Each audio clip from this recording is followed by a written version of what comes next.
Huwag kang mag-laundry business kung ayaw mo mangyari sa'yo to. Why? Kasi pag pumasok ka dito, baka mag-umpisa kang kumita habang natutulog ka. Baka magsisi ka na bakit hindi mo pa to sinimulan noon pa. Ang laundry business ay isa sa mga negosyong need talaga dahil lagi may nagpapalaba. Mga estudyante, empleyado, at buong pamilya.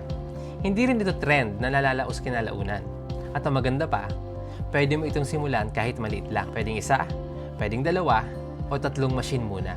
At huwag ka mag-laundry business kasi delikado. Kasi baka lumaki to nang hindi mo inaasahan. Baka mag-add ka pa ng branch. Baka maging passive income mo pa ito habang busy ka sa ibang trabaho. Yun ang inaalala ko. Kaya kung determinado kang manatili sa comfort zone mo, huwag na huwag mong susubukan to. Pero kung handa ka ng umasenso, baka ito na yung sign mo. I-comment ang how kung gusto mong malaman kung paano magsimula ng sarili mong laundry business. This is Sub Equipment.